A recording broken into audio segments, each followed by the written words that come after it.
안녕하십니까. 글을 말로 풀어드리는 박재일의 직설사설입니다. 오늘은 미국 대선에 대해서 얘기를 해보겠습니다. 제가 전문가는 아니지만 여러 들리는 얘기를 한번 종합해서 미 대선의 지금 현황과 결과 이런 것을 한번 예측해 보도록 하겠습니다. 지금 세계가 끙끙 앓고 있습니다. 미국 대선 결과에 따라서 요동칠 요인이 엄청나게 많은 것이죠. 이번 대선 두 사람입니다. 카멜라 해리스 현직 부통령이죠. 트럼프 전직 대통령입니다. 이번 제47대 미국 대선은 독특하기도 하고 기이하기도 하고 여러 예상치 못한 변수가 있습니다. 예를 들면 방금 말씀드린 트럼프는 전직 대통령인데 4년을 쉬었다가 47대 선거에 다시 출마했습니다. 미 역사상 처음입니다. 그는 또 미국 하원에서 물론 상원에서는 부결되었지만 두 번이나 탄핵을 당했던 인물입니다. 올 들어서는 또 더 극적이었죠. 드라마틱한 일들이 벌어졌습니다. 한 번은 거의 죽을 뻔한 암살 시도가 있었고 또 다른 어설프지만 암살 시도가 한 번 더 있었습니다. 두 번의 암살 시도가 트럼프를 겨냥했습니다. 초반에 트럼프와 조 바이든 미국 대통령이 TV 토론을 했는데 바이든이 박살이 났죠. 그러니까 또 난리가 났습니다. 뉴욕 타임즈에는 전통적으로 민주당을 완전히 지지하는 언론이죠. 미국 주류 언론의 대표 권위 있는 신문입니다만 이 칼럼에서 바이든 안 되겠다. 교체해야 된다. 이렇게 했죠. 물론 바이든의 부인인 질 바이든이 종용 당신 이제 그만 대통령 하라고 했다는 소리도 들리지만 어쨌든 현직 미국 대통령이 출마한 상태에서 다시 낙마하는 그래서 후보를 교체하는 전대미문의 사건도 있었습니다. 여론조사에서는 지금 딱 붙었죠. 흔히 표현하듯이 47대 48 해리스가 조금 이기고 있다가 지금 최근에 들어서는 트럼프가 다시 급부상하고 있다는 분석도 나옵니다. 현지의 기류는 저희들이 제3자적인 입장에서 보면 과연 트럼프 같은 사람이 미국의 대통령이 될까 이렇게 의심을 많이 하는데 미국에 오래 산 교민들이나 교포들의 얘기를 들으면 이건 만만치 않다. 결국은 트럼프가 이길 것이라는 얘기를 저는 오래전부터 들었습니다. 팽팽한 전선이 이어지자 전직 오바마 대통령까지 나섰습니다. 이긴데요 보면은 이것저것 유세를 하러 다니죠.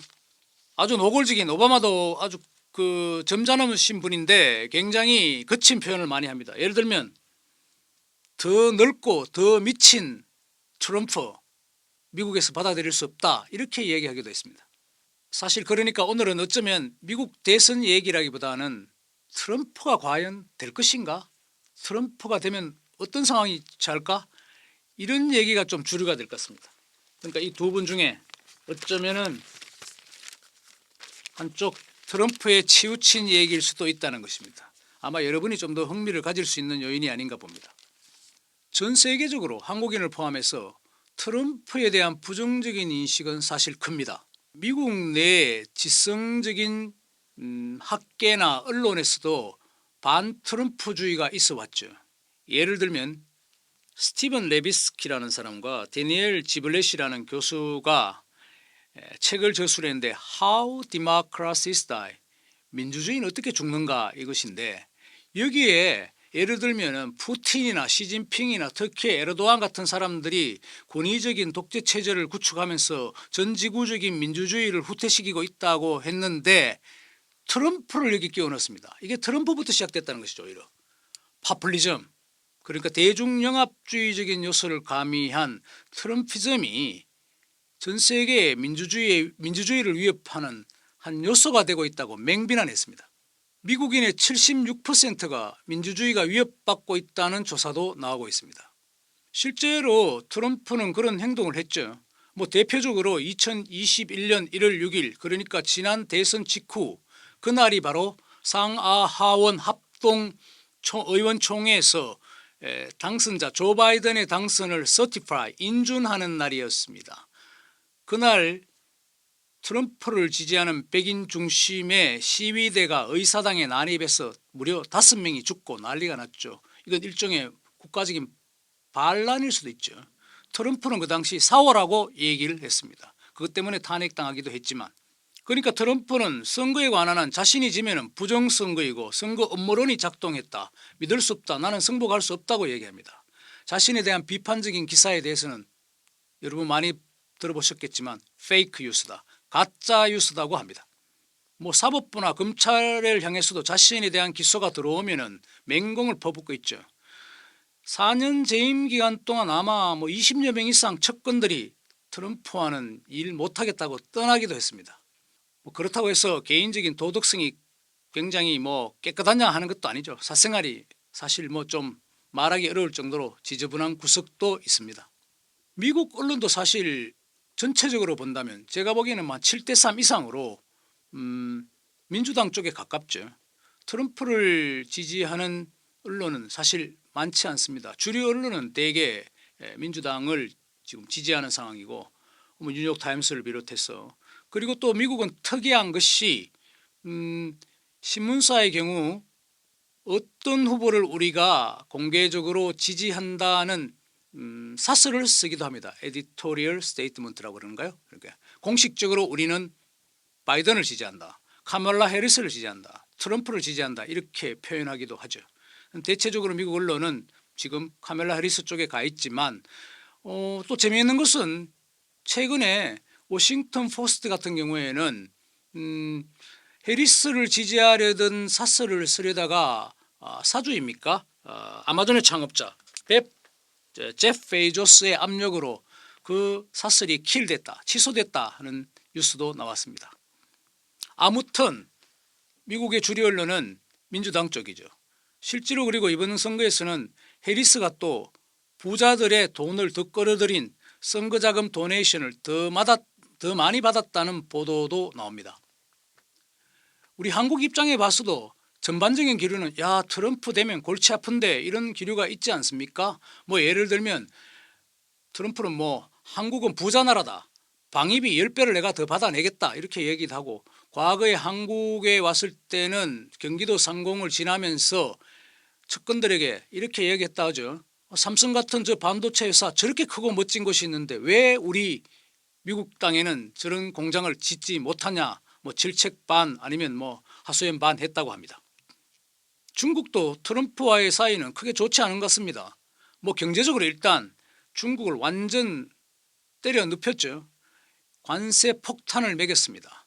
제조업 중국의 나라가 더 이상 미국에 발붙이지 못하겠다, 이놈들 봐라, 제조업뿐만 아니고 뭐 사무직까지도 침범한다, 이렇게 해서 빅투인 중국을 지금쯤 길들이지 않으면 안 된다는 트럼프의 신념이 있었는지 중국 때리기가 연일 4년 재임 기간 내내 지속됐습니다. 물론 이것이 바이든 행정부에서도 어느 정도 먹혀들어서 그 정책이 이어지고 있기도 합니다. 심지어 트럼프는 뭐 관세는 아름답다, 관세 테리비죠. 내가 관세를 때리겠다, 중국산 자동차에 대해서는 2000% 관세도 가능하다, 이런 말을 하기도 했습니다. 이렇게 전 세계적으로 내지는 미국 내에서도 주류 언론을 비롯해서 여러 반 트럼프주의가 있는데 민주주의를 죽인다는 그런 비판까지 나오는데, 왜 이렇게 그러면은 트럼프는 지금 이길 것이다 하는 전망이 나오는 걸까요? 깊숙하게 분석한 책들을 보면 역시 미국이란 사회의 독특한 크리스천 공동체를 꼽을 수 있습니다. 일종의 뭐 기독교주의, 미국이 기독교 공동체 사회라는 것이죠. 이 중에서도 복음주의 세력, 교회 세력이 트럼프를 전폭적으로 지지하고 있다는 요인을 꼽고 있습니다.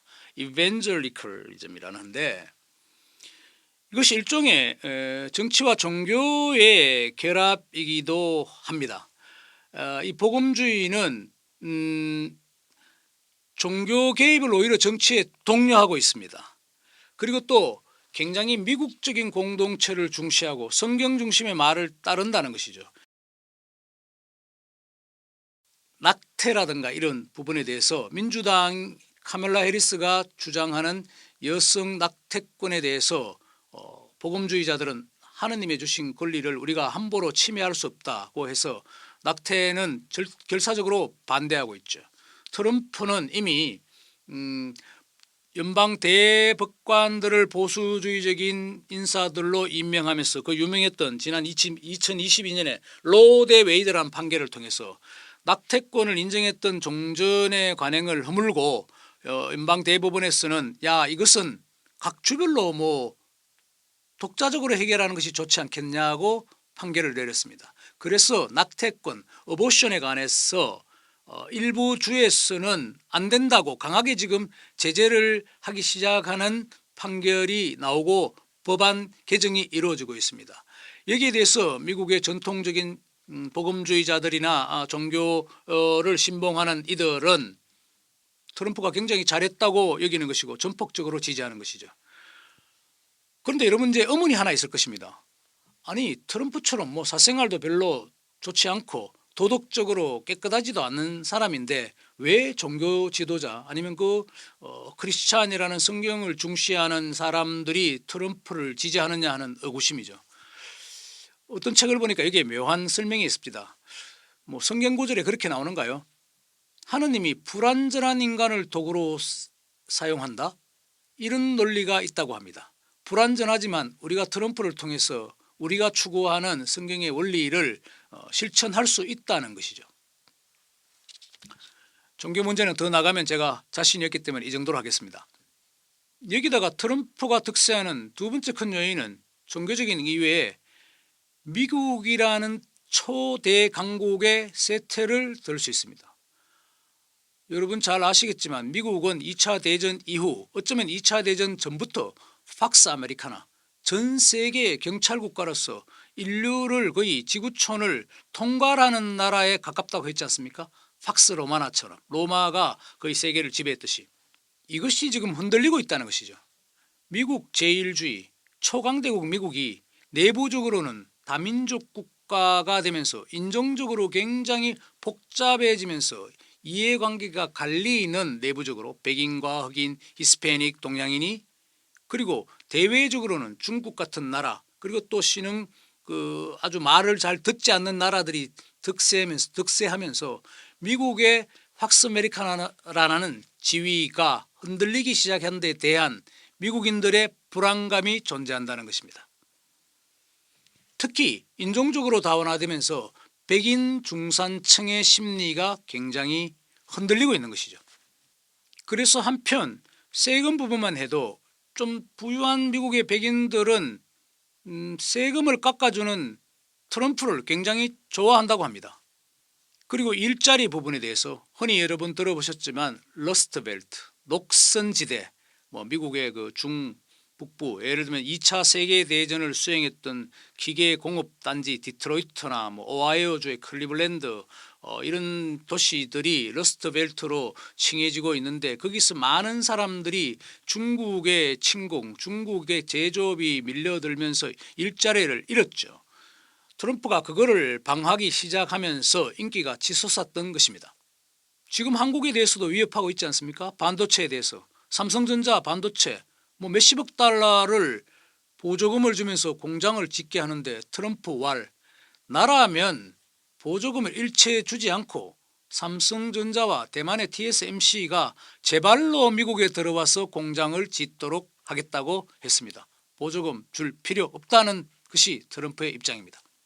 그런 감성적인 발언들이 유권자들을 자극하지 않을 수 없겠죠. 또 하나 카멜라 해리스에 대한 부분인데요. 미국 주류 지식인 그룹과 언론 좀 양식 있는 이들이라면 양식 있는 이들이라면 어쨌든 민주당 쪽을 좋아하시는 이들은 카멜라 해리스를 전폭 지지하겠지만 이게 지금 뭔가 확장성이 좀 떨어진다는 약점이 노출되고 있습니다. 해리스는 알다시피 유색 인종이고 본인은 흑인의 정체성을 갖고 있다고 했지만 공부도 열심히 잘했고 캘리포니아 주 검찰총장에다가 캘리포니아주 상원 의원을 했죠. 캘리포니아주는 미국에서 거의 가장 큰 주에 속하고 이번에 선거인단도 54명이나 있는 곳입니다. 거기는 카멜라 해리스가 따놓은 당상이지만 어쨌든 좋은 학력과 백그라운드에도 불구하고 뭔가 지금 2% 부족해 보이는 느낌입니다. 구체적으로 들여다보면 해리스는 지금 저도 이번에 사실 처음 접하게 된 것인데 LGBTQ를 옹호한다는 것이죠. L은 아마 보니까 레즈비언, G는 게이, B는 바이섹슈얼, T는 트랜스젠더, 그리고 Q는 퀴어. 약간 게이든 아니면 레즈비언이든 성적 정체성이 좀 불안정한 중간지대의 사람들을 옹호해주는, 소수자를 옹호하겠다는 그런 캐치프레이즈를 펴고 있죠. 이 부분이 여기에 대해서는 상대적으로 미국의 제가 방금 말씀드린 복음주의자 종교를 신봉하는 크리스찬들은 이게 성경 말씀에 나오지 않는 이야기라고 굉장히 반발하는 구석이 있다는 것이죠. 그 반발이 신선한 진보적인 주장을 하는 것을 상쇄시키고 있다는 것이 카멜라 해리스에게는 좀 불리한 요인인 것 같습니다. 여기다가 현 바이든 정부의 경제가 별로 썩 좋지 않았어요. 미국에 지금 살고 있는 사람들은 야, 이게 트럼프 때가 사실 코로나도 있었지만 더 좋았는데 이렇게 얘기를 합니다. 세금도 깎아주고 보조금도 많이 나오고 뭔가 일자리가 창출됐는데 바이든이 들었으면서 그전에 트럼프가 많은 돈을 풀어서 생긴 일이기도 하지만 물가가 너무 올랐다. 지금 뉴욕에는 어디 가보시면 그렇지만 햄버거 하나가 엄청 올랐죠. 그리고 가스, 그러니까 기름값이 거의 2배까지 뛰었다가 갤런당, 지금은 한 갤런당 3몇 달러에서 한 거의 50% 그 4년 전보다 뛰었다고 합니다. 경제가 별로 좋지 않다는 것도 해리스에게 불리한 조서이고 트럼프에게는 유리한 상황이라는 것입니다. 한편으로는 트럼프의 거짓말 이런 것과 관련된 부분인데 어떤 분석가들은 트럼프에게는 뭔가 스토리텔링이 있는데 해리스는 좀 근엄하면서도 너무 진지하다는 것이죠. 여러분 이런 거 있지 않습니까? 굉장히 말을 잘하는데 들으면서도 저게 거짓말인 것 같은데 너무너무 재밌는 사람이 있어요. 트럼프가 딱 이런 유행이라는 것이죠. 자신의 이야기를 거짓말이 좀 가미되어 있지만은 스토리텔링을 잘해서 뭔가 재미있는 구석이 있다. 이것이 트럼프의 진정한 강점이라고 얘기하는 사람들도 있습니다. 그러니까 우리가 진중하게 무슨 정책이 어떻다 아니다 이거를 옳다 그러다 이렇게 따지는 것이 큰 의미가 없는 것이 이렇게 큰 대중을 상대로 하는 선거에서는 유용한 논리가 아닐까 생각됩니다. 흔히 말하듯이 빡빡한 팽팽한 접전이 예상되고 예상하기는 좀 누가 이긴다고 확실히 다른하기는 이 시점에서 여전히 불확실한 것 같습니다. 트럼프가 좀 유리한 것 같지만 왜냐하면 일단 미국의 선거 구조 자체가 저희들이 대충 이해하는 것과 달리 너무너무 복잡하기도 하고 한편으로는 미국의 땅덩어리가 워낙 크지 않습니까? 개표 상황도 더디고 우편 투표가 있고 사실 좀 엉망인 구석이 있습니다. 한국처럼 후다닥 빨리빨리 개표를 해서 그 다음날 바로 공포가 되는 것이 아니죠. 첫째는 잘 아시다시피 간접선거가 선거 예측을 사실상 더 어렵게 한다고도 할 수 있습니다. 미국은 직접 한 표 한 표를 카운팅하는 것이 아니죠. 그래서 저번 대선처럼 클린턴 부인이 이겼다가도 지는 경우도 있죠. 전체 투표에서는 이겼다가 선거인단 투표에서 진 적이 있기도 하고 엘고도 마찬가지로 이겼다가 진 경우도 있기도 한데 538명의 선거인단 중 과반수인 270명을 확보해야 하는데 선거인단 확보 방식이 주별로 할당된 인원을 all or nothing이죠. 다 가져가는 것이죠. 이긴 사람이. 한 표 차이라도 이기면은 그 지역에 할당된 예를 들면 캘리포니아는 54명입니까? 이걸 몽땅 가져가는 구조로 되어 있습니다. 그러니까 일종의 이미 결정이 나 있는 주들은 관계없고 흔히 말하는 스윙 스테이트, 스윙이라는 것은 영어로 근해입니다. 근해처럼 왔다 갔다 유권자들의 표심이 도저히 종잡을 수 없는 그런 곳 주가 결정적이겠죠. 예를 들면 이게 미국의 지도인데요. 여기가 캘리포니아, 여기가 동부 뉴욕이 있는 것이죠. 캘리포니아 이쪽은 완전히 민주당입니다. 가면은 뭐 시의회 이런까지도 모조리 민주당이죠. 이쪽 동쪽 끝도 뉴욕주를 비롯해서 보스턴 이 일대도 거의 민주당입니다. 그런데 재미있는 것은 이 미국의 중간지대 평원을 장악하는 정말 순박한 미국의 농민들이 살고 있다 할까요? 중산층이 살고 있는 백인, 여기는 전부 또 공화당이죠. 물론 이 몇몇 펜실베니아든 이쪽에 뭐 미시간이든 조지아든 이런 곳들이 노스캐롤라이나 이런 것이 지금 스윙 스테이트가 돼서 어느 쪽으로 기울지 알 수 없다는 것이죠. 그 점이 예측이 좀 어렵다는 배경입니다. 두 번째로는 트럼프에 대해서는 지금 샤이 트럼프라고 해서 썩 그렇게 여론조사에서 밝히지 않는 사람들이 많다는 것이죠. 이것이 또 하나 해리스에게는 좀 불리한 요인이기도 합니다. 그래서 혹자는 어쩌면은 선거가 끝나도 그 다음 날은커녕 며칠 아니면 몇 주간 지금 이번 선거가 결과가 나오지 않을 수도 있다고 예측하기도 합니다. 뭐 우편 투표라다 이런 것이 제가 조금 전에 엉망이라는 좀 말씀도 드렸지 않습니까? 그래서 혹자는 완전한 동률 269대 269가 나왔어 어쩌면 하원에서 대통령을 뽑아야 하는 상황인지도 모른다고 예측하기도 합니다.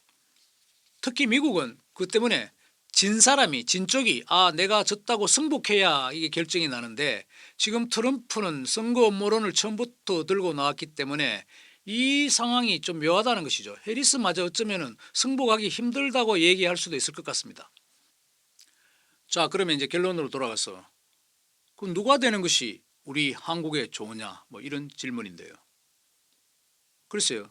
그냥 평범하게 생각한다면 솔직히 말씀드려 그냥 바이든 행정부를 잇는 카멜라 해리스가 당선되는 것이 한국에 별 평지풍파를 일으키지 않는 쪽이 아닐까 생각합니다. 뭐 그러니까 방위비를 10배 내라 미군 철수를 할 수도 있다.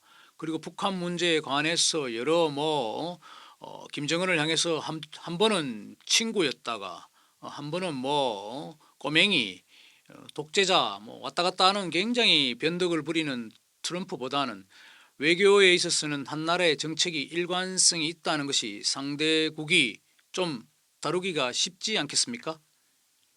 물론 역설적으로 트럼프가 된다 하더라도 그렇게 한국이 불안해할 필요는 없을 것 같습니다.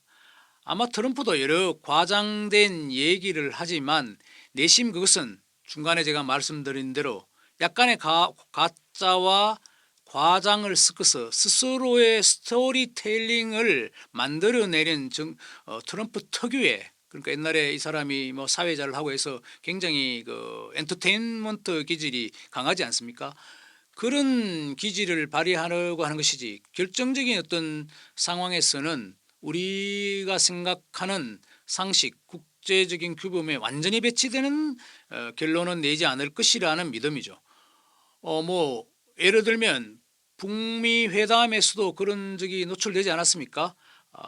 어떤 마지노선을 결정해 놓고 북한이 말을 듣지 않으니까 결국은 하노이 회담 이후 결렬시켜 버렸습니다. 또 한편으로는 트럼프가 완전 신진 인물이면 모르지만 지난 4년간 한국과 한번 다뤄본 인물이기 때문에 어쩌면은 외교적인 것이나 경제적인 난관 트럼프가 제기하는 문제들에 대해서 우리들이 적절히 좀 소통할 여지는 있다고 봅니다. 마지막 하나로는 민주당 해리스가 좀 우리한테는 좋을 것 같다는 것은 이건 좀 우스갯소리기도 하고 한데 카멜라 해리스의 동서입니까? 해리스의 남편의 시동생 부인이 그러니까 주디리입니까? 한국계 박사죠. 그 한국인 주디리로 보면은 만약에 해리스가 된다면은 내 손윗동서가 미국의 대통령인 것이죠. 나는 한국 사람인데 시민권은 있겠지만 그런 점은 우리에게 좀 유리하게 작용할까요? 마치겠습니다. 고맙습니다.